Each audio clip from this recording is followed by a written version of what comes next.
out of all the reasons in the world, and I've read your book, you have the 10, all these keys to success, etc. What would you say is the number one reason why people fail? Not necessarily why they make it, the complete opposite. Right, lack of brains, lack of effort. Lack of brains, lack of effort. Yeah, they don't do the work, they don't learn, When you walk in the room, when you start a business and you start to talk about somebody, you're never in a vacuum with no competition, unless you're just extremely lucky. And if there's going to be competition, that means somebody else knows your business as well as you do when you get started. And if you walk into a competitive environment and they still know more about the business than you do and more about your customers, you're going to lose.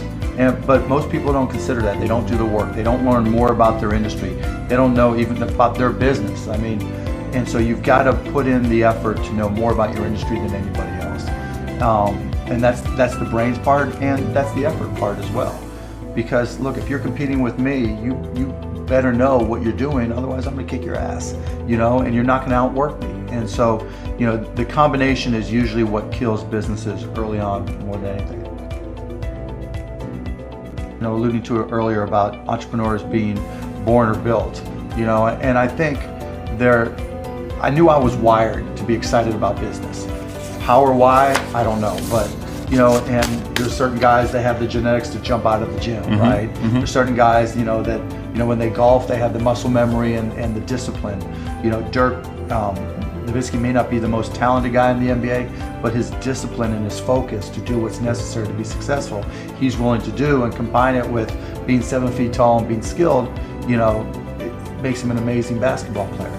So it's understanding what your skill set is, finding the right place to use those skills, and then going for it. Will that make you 250 grand? It depends if you pick the right industry. But whatever industry you pick, if you outwork everybody, if you try to be a little smarter than everybody, if you try to be a better salesperson than everybody, if you try to be better prepared than everybody, you've got your best chance. Because if you don't do it, and someone's trying to take it all away from you. Work like someone's spending 24 hours, working 24 hours to take it all away from you. And that's kind of the way I look at it. Let's transition to a different subject with college. You went to IU, right? Now you got a lot of people that say forget about school, drop out of school. They're idiots. So you think they're idiots? Tell me why. If you're going to have and run a business, if you don't understand accounting, you're already behind the 8 ball. Can't you hire a guy that knows how to run But then accounting? they still have to communicate to you. Your accountant might tell you you're profitable, but your cash is going down. Not understanding the breakdown. And when you don't, you think you need college to learn that? Yeah, I think you do, right? Because it may not, for some people, look, if you're so self-motivated that you can take an online course in accounting and teach yourself everything, you're way ahead of the game anyways. But most people aren't. I don't care if you go to a community college and take accounting and spend $99 for the class. Just, spending the money forces you to be more obligated to do it. But accounting, finance, lesser extent marketing, sales if the school offers that, these are that's the language of business. And so while it's possible to teach yourself these things, and while it's possible to hire them, when you're starting your own company, you don't want to have to spend money hiring an accountant.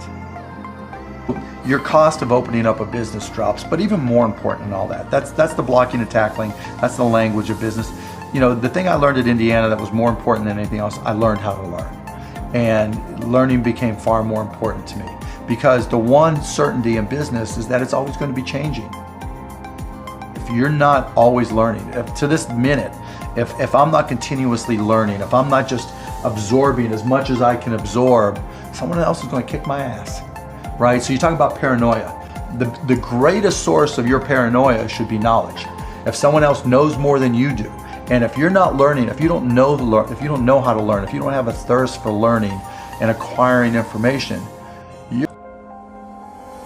So do you think, like, let's just say if we put... There's a whole realm of things in any business. Here's the business you're in, and here's 1,000 things that influence whether or not you're going to be successful. Through my experience in businesses, I can put myself in his position and say, okay, here are 900 of the 1,000 things he has to be aware of, and then go through and ask. And by how many of those or her issues they've been able to address already, that kind of gives me a sense of how hard they're willing to work. And I can tell by the questions they ask me. So all I have to do is say, okay, what do you want to know? And when they start saying, what should I do? They ask you. Yeah, and that's fine, right? And I want them to ask questions, but people like to say, the only stupid questions are the ones you don't ask, and that's not right. right? Because the questions you ask tell me, tell whoever, more about you than anything else you do. You know, people like to say, you know, the only stupid questions are the ones you don't ask, and that's not right, right? Because the questions you ask tell me, tell whoever, because in particular it tells me about your preparation. If you ask me questions about just basic things that you should have known and you should have down to a science, that's going to disqualify you almost more than anything. Do you think there needs to be a healthy level of paranoia? Oh, absolutely. There needs to be. Oh, yeah. For every one of my businesses, I said, what would I do to kick my own ass? You're right. So whatever business you have, there's somebody trying to put you out of business. There's somebody trying to take a bite out of your business. And it's better for you to figure out how they're going to do it rather than they do it. And so, yeah, that's being paranoid. And so you have to be paranoid. You have to anticipate other people's next moves, and you can't ever, you know, downplay the competition. And so you have to be, you know, very self-aware of what you're good at and what other people are good at. And, you know, a healthy dose of paranoia makes a big difference. I mean, is very helpful. How does one entrepreneur increase the speed in areas that they can increase? There's certain things you can't control. Speed in what way? Speed of growing your business. All right. So how fast can I grow it? Yeah, I mean, it just depends. You've got to know your own skill set, right?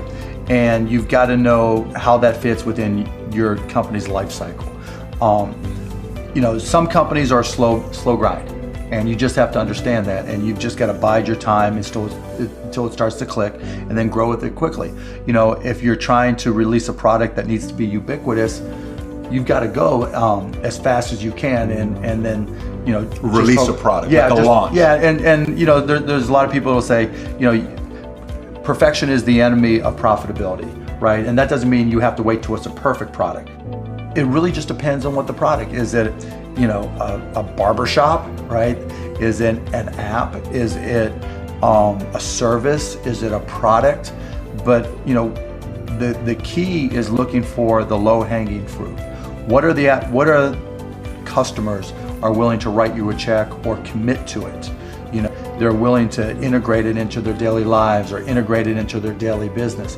And so getting a commitment either through time or revenue is tip. So if I can get a commitment, then I'm going to be able to learn. I'm going to see how, and then once I get the next one, you know, hopefully it came a little bit faster than the first one. Then I can ask for referrals, and then the next one, then the next one, and I just try to ramp it up. You know, when those calls once they get to a quarter, you're a guy that's a billionaire. You're making those calls. But that's all, you know, and that's fine and good, right? Because everybody's got their own goals, right?